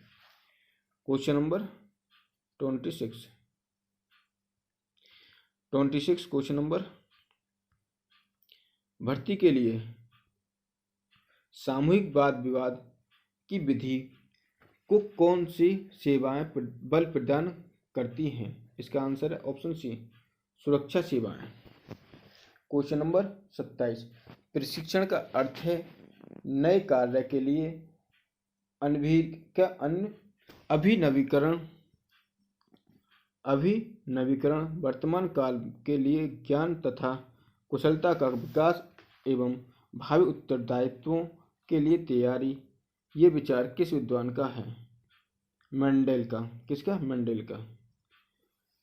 हम प्रशिक्षण की परिभाषा इस प्रकार कर सकते हैं कि वह प्रबंध द्वारा किया गया सचेत प्रयास है जो कि कर्मचारियों को अपने कार्य सीखने और अपना उपजीविका संबंधित विकास करने में सहायता और निर्देशन देता है। ये विचार किस विद्वान के हैं? मेंडल के। ऑप्शन सी, मेंडल के। 29, प्रशिक्षण का मूल उद्देश्य कर्मचारियों को अपने कार्य में प्रगति करना। इसका आंसर ऑप्शन दक्ष बनाना।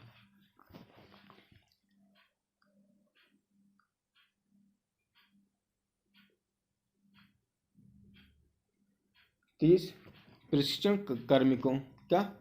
कार्मिकों अपने कर्तव्य को समझ संस्था के कल्याण का अंग समझना व संपूर्ण स्वभाव को उदात्त करना। क्या? संपूर्ण स्वभाव को उदात्त करना। क्वेश्चन नंबर 31, यदि कर्मचारियों को व्यक्तिगत रूप से प्रशिक्षण प्रदान करना है तो डैश की विधि को अपनाना उचित होगा? पत्राचार पाठ्यक्रम। यानी यदि कर्मचारी को व्यक्तिगत रूप से प्रशिक्षण प्रदान करना है तो पत्राचार पाठ्यक्रम की विधि से अपनाना उचित रहेगा। 32, यदि कर्मचारी को व्यक्तिगत रूप से प्रशिक्षण प्रदान करना है तो की विधि को अपनाना उचित रहेगा? पर्यवेक्षण। कौन सी? पर्यवेक्षणाधि अध्ययन विधि। 33, प्रशिक्षण की अनेक विधियां। यदि कर्मचारियों को व्यक्तिगत रूप से प्रशिक्षण प्रदान करना है तो निम्नलिखित में से असंगत तथ्य है। इसका आंसर है सामूहिक विचार विमर्श। ऑप्शन सी, डी, सामूहिक विचार विमर्श। 34वां, यदि कर्मचारियों को सामूहिक प्रशिक्षण प्रदान करना है तो उसके लिए यह तरीका अनुचित रहेगा? पत्राचार पाठ्यक्रम। क्या? पत्राचार पाठ्यक्रम। 35, यदि कर्मचारियों को सामूहिक प्रशिक्षण प्रदान करना है तो उसके लिए हमें डैश का तरीका अपनाना चाहिए। कौन सा? मतलब यदि कर्मचारियों को सामूहिक प्रशिक्षण प्रदान करना है तो उसके लिए हमें सेमिनार, सम्मेलन, सामूहिक विवाह, विचार विमर्श आदि का तरीका अपनाना चाहिए।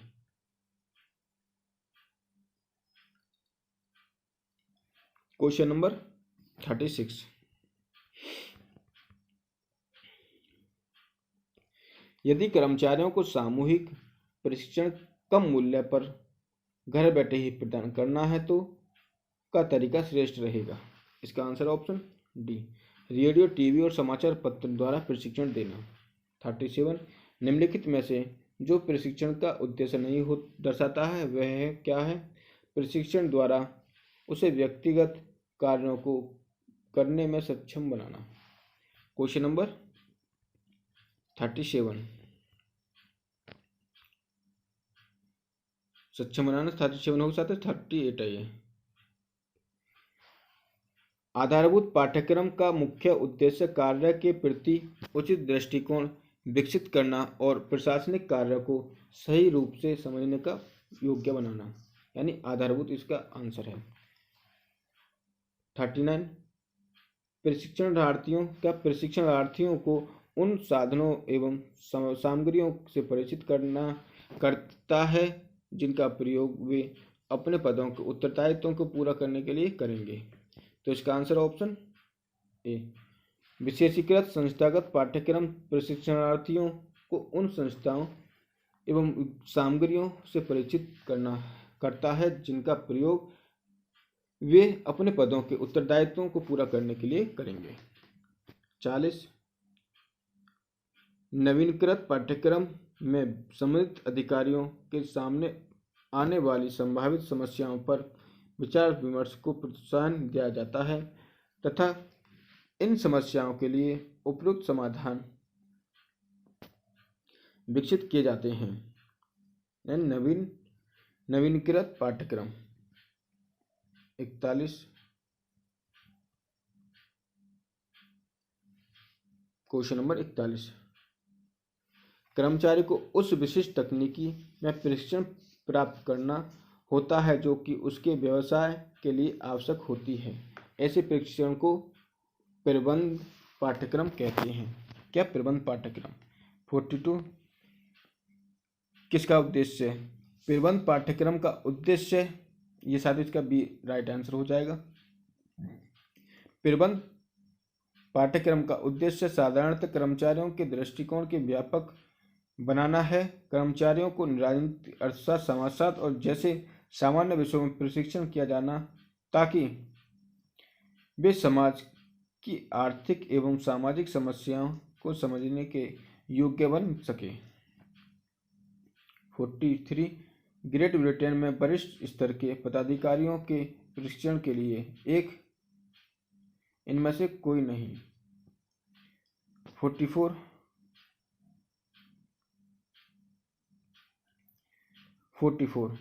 ग्रेट ब्रिटेन के प्रशासकीय स्टाफ कॉलेज प्रशिक्षण की व्यावसायिक पाठ्यक्रम पर ज़्यादा जोर दिया जाता है।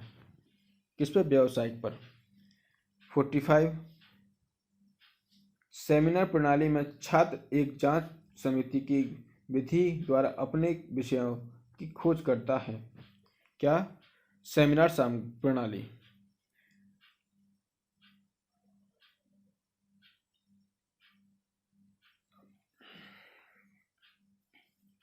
46, ग्रेट ब्रिटेन में ब्रामशील कॉलेज डैश को प्रशिक्षण प्रदान करता है। कौन? सैनिक अधिकारियों। ग्रेट ब्रिटेन में ब्रामशील कॉलेज सैनिक अधिकारियों को प्रशिक्षण प्रदान करता है। ग्रेट ब्रिटेन में प्रशासकीय अध्ययनों के लिए राजकोष केंद्र सभी सहायक प्रधानों के लिए सन 1965 में स्थापित किया गया। कब? 1965 में। क्वेश्चन नंबर 48,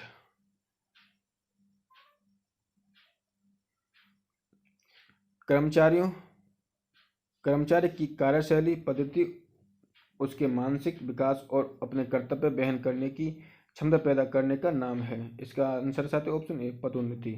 49, कर्मचारियों को उसके पद कार्य से संबंधित ज्ञान प्रदान करना और उसके मानसिक विकास का कार्य सम्मिलित होता है। इसका आंसर ऑप्शन सी, भर्ती और सामान्य शिक्षा से। 50, जब कर्मचारी को काम सीखने के लिए छोड़ दिया जाता है तो प्रशिक्षण की इस प्रणाली में इनमें से कोई नहीं का तत्व विशेष रूप से क्रियाशील होता है। Question number 51।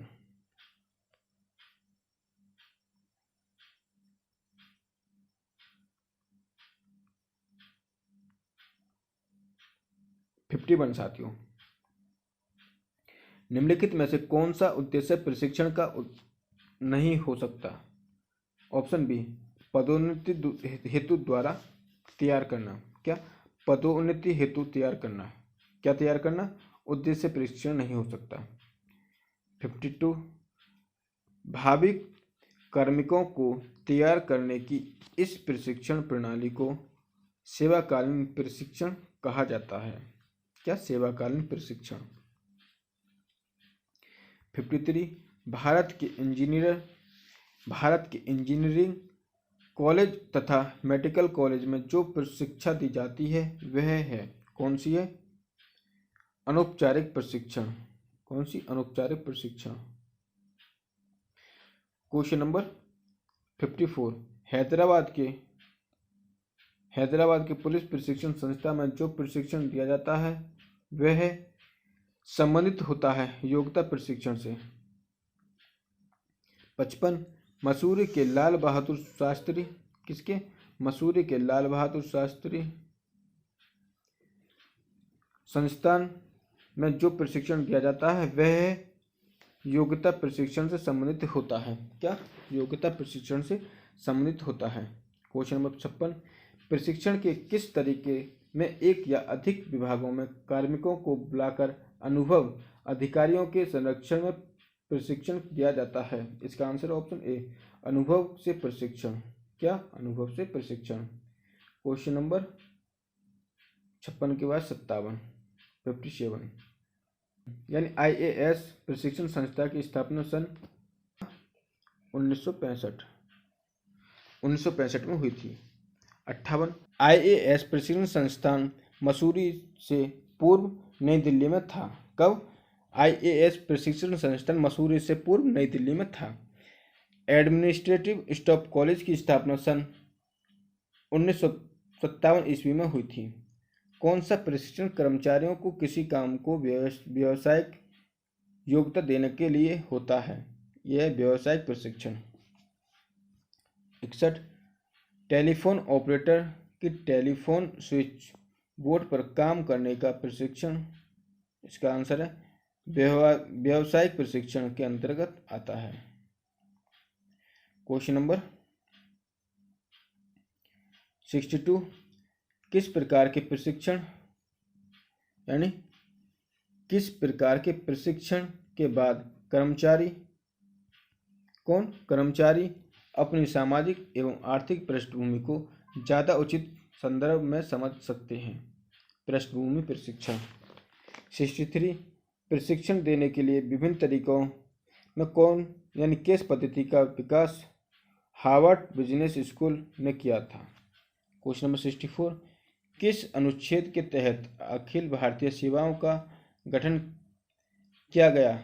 अनुच्छेद 312 में कहा गया है। क्वेश्चन नंबर 66, केंद्रीय पुलिस प्रशिक्षण अकादमी की स्थापना किस वर्ष की गई? 1948 ईस्वी में। 67, भारतीय लोक प्रशासन संस्था की स्थापना किस कमेटी सिफारिश के आधार पर की गई?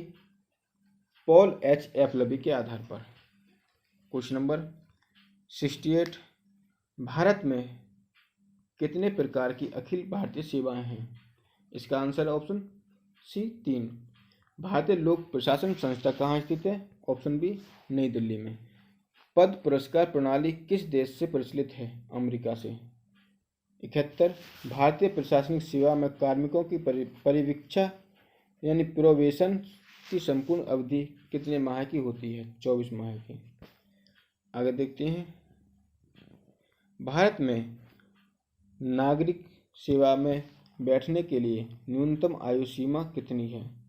इसका आंसर ऑप्शन बी, 21 वर्ष। लोक सेवा में कार्मिकों को दृष्टिकोण एवं मूल्यों में परिवर्तित लाने के लिए आवश्यक है क्या?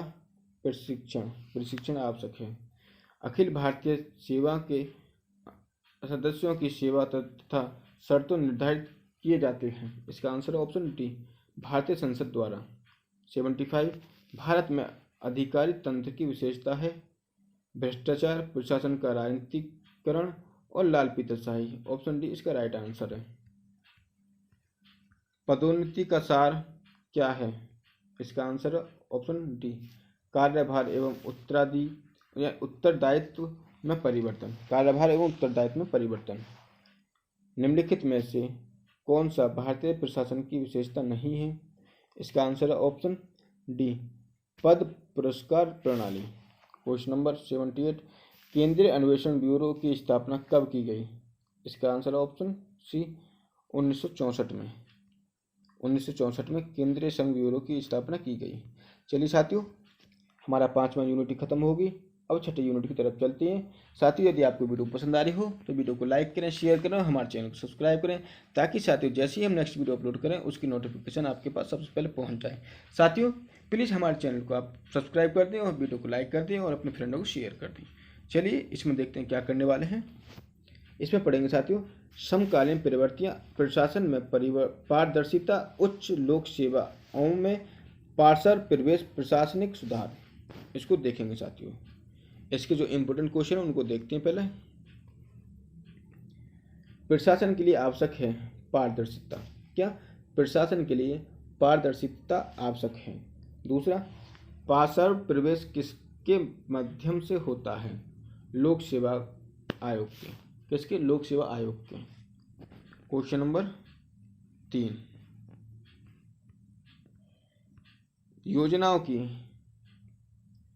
योजनाओं की सफलता और लक्ष्यों की प्राप्ति के लिए प्रशासनिक सुधार आवश्यक, यह कथन है पॉल एपलबी का। किसका? पॉल एपलबी का।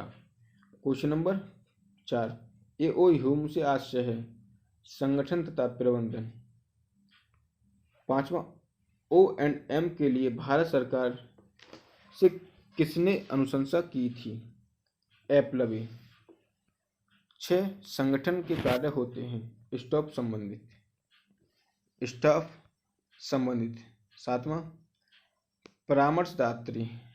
परामर्शदात्री कार्य होते हैं संगठन संबंधित। 8वां O&M शोध करता है। इसका आंसर ऑप्शन डी इन सभी पर। किस पे? संगठन पर, बजट पर और कार्यालय पर। क्वेश्चन नंबर 9 सूचनाओं का प्रसार करता है O&M। 10वां प्रकाशन कार्य करता है O&M। प्रकाशन कार्य O&M करता है। 11वें क्वेश्चन की तरफ चलते हैं साथियों।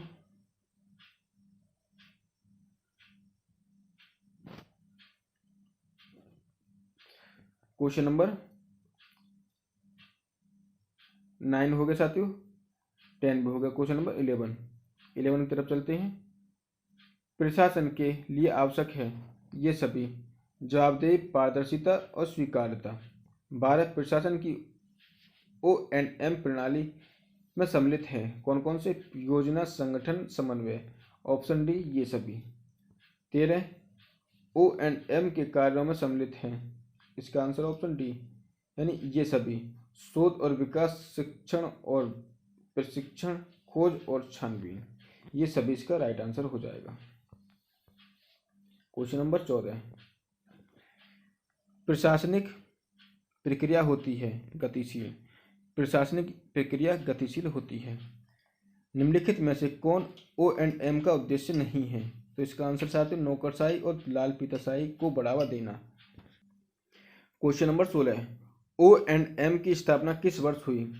इसका आंसर है ऑप्शन सी 1964 में। 17 पद सोपान प्रणाली के संदर्भ में यह कथन किस विद्वान का है? यह एक धागा है जिसके द्वारा विभिन्न हिस्से सिले जाते हैं। इसका answer option B doctor MP Sharma का।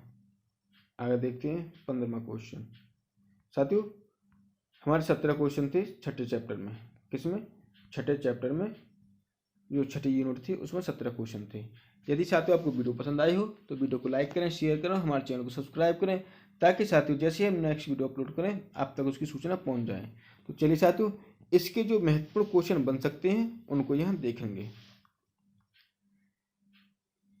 परीक्षा में पूछे गए अन्य महत्वपूर्ण प्रश्नोत्तर।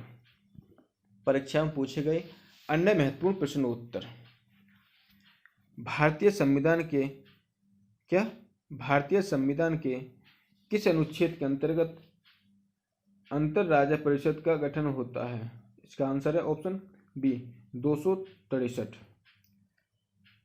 दूसरा, भारतीय संविधान के किस अनुच्छेद द्वारा भारतीय संविधान के किस अनुच्छेद द्वारा संघ एवं राज्यों के लिए सेवा आयोग का प्रावधान है? तो इसका आंसर ऑप्शन डी 315। तीसरा, विधान परिषद के सदस्यों का कार्यकाल कितने वर्ष के लिए होता है? 6 वर्ष के। क्वेश्चन नंबर 4, लोकसभा का अभिरक्षक किसे माना जाता है? स्पीकर को। लोकसभा का अभिरक्षक स्पीकर को माना जाता है। क्वेश्चन नंबर 5, भारत में प्रशासन पर न्यायिक नियंत्रण किस प्रकार होता है? इसका आंसर ऑप्शन सी न्यायिक पुनरीक्षण। छठा, प्रशासन पर संसदीय नियंत्रण के साधन है। इसका आंसर ऑप्शन डी ये सभी कौन कौन से? बजट पर चर्चा, प्रश्नकाल और राष्ट्रपति एवं अभिभाषण। सातवां, संस्थानम कमेटी किससे संबंधित है? इसका आंसर ऑप्शन सी प्रशासन में भ्रष्टाचार। क्वेश्चन नंबर 8, भारत प्रथम प्रशासनिक सुधार आयोग का गठन किस वर्ष हुआ? 1966 में। क्वेश्चन नंबर 9, भारत में त्रिस्तरीय पंचायती राज व्यवस्था का सुझाव किस समिति के द्वारा किया गया? इसका आंसर ऑप्शन बी बलवंत राय मेहता समिति के द्वारा। क्वेश्चन नंबर 10, 11वीं अनुसूची के तहत पंचायती राज व्यवस्था में कितने विषय थे? इसका आंसर ऑप्शन बी 29। निम्नलिखित में से कौन सी पंचायती राज संस्था नहीं है? इसका आंसर है ऑप्शन ए नगर परिषद। किस संविधान संशोधन द्वारा पंचायती राज व्यवस्था को संवैधानिक मान्यता मिली थी? इसका आंसर ऑप्शन बी 73वें संविधान संशोधन। भारत में पंचायती राज व्यवस्था सर्वप्रथम किस राज्य में लागू हुई थी? इसका आंसर ऑप्शन सी राजस्थान। पंचायती राज की आधारशिला है ग्राम सभा। पंचायती राज की आधारशिला ग्राम सभा है।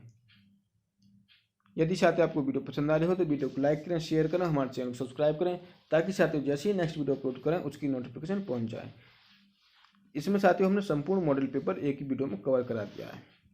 15, भारत के नियंत्रक एवं महालेखा परीक्षक की नियुक्ति कितने वर्ष के लिए होती है? इसका आंसर ऑप्शन डी 6 वर्ष या 65 वर्ष की आयु जो भी पहले हो। 16, लोक लेखा समिति में कितने सदस्य होते हैं? 22। लोक लेखा समिति में कितने सदस्य होते हैं? 22। 17, संघ सूची में कितने विषयों को सम्मिलित किया गया है? इसका आंसर है ऑप्शन डी 100। निम्नलिखित में से कौन सा विषय समवर्ती सूची में है? शिक्षा। भारत में नगर पालिकाओं का जनक किसे कहा जाता है? इसका आंसर है ऑप्शन ए लॉर्ड रिपन को। क्वेश्चन नंबर 20, भारत में कितने प्रकार का शहरी स्थानीय शासन है? इसका आंसर ऑप्शन सी यानी 8। 74वें संविधान संशोधन द्वारा कौन सी अनुसूची को संवैधानिक से जोड़ा गया? इसका आंसर ऑप्शन डी 12वीं अनुसूची। 22वां, नगर निगम की प्रशासनिक मुखिया को क्या कहते हैं? इसका आंसर है option C commissioner. Question number 23, वे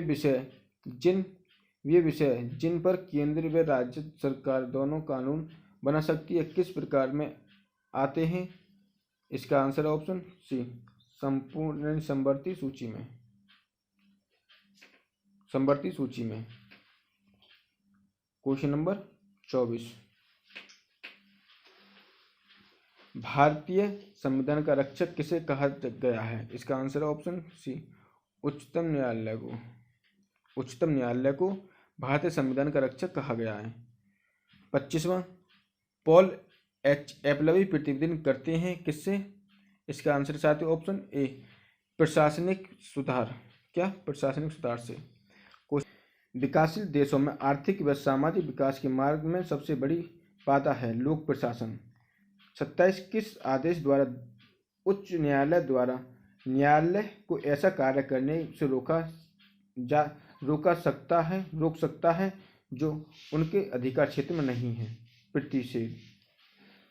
28 किस देश में सर्वप्रथम लोकपाल की स्थापना की गई? स्वीडन में। 29 नौकरशाही को डैश सरकार की संज्ञा दी है? इसका आंसर ऑप्शन बी फाइनल ने। 30वां अखिल भारतीय सिविल सेवाओं का जनक किसे कहा जाता है? लॉर्ड कॉर्नवालिस को अखिल भारतीय सिविल सेवा का जनक कहा जाता है। ये साथियों आपके थे MA political science second year के मॉडल पेपर का, जो साथियों हमने संपूर्ण मॉडल पेपर से महामैराथन लिए उसके क्वेश्चन थे। यदि साथियों आपको वीडियो पसंद आई हो तो वीडियो को लाइक करें, शेयर करें, हमारे चैनल को सब्सक्राइब करें, ताकि साथियों जैसे ही हम नेक्स्ट वीडियो अपलोड करें उसकी नोटिफिकेशन आप तक पहुंच जाए। चलिए साथियों, यहीं तक। धन्यवाद साथियों।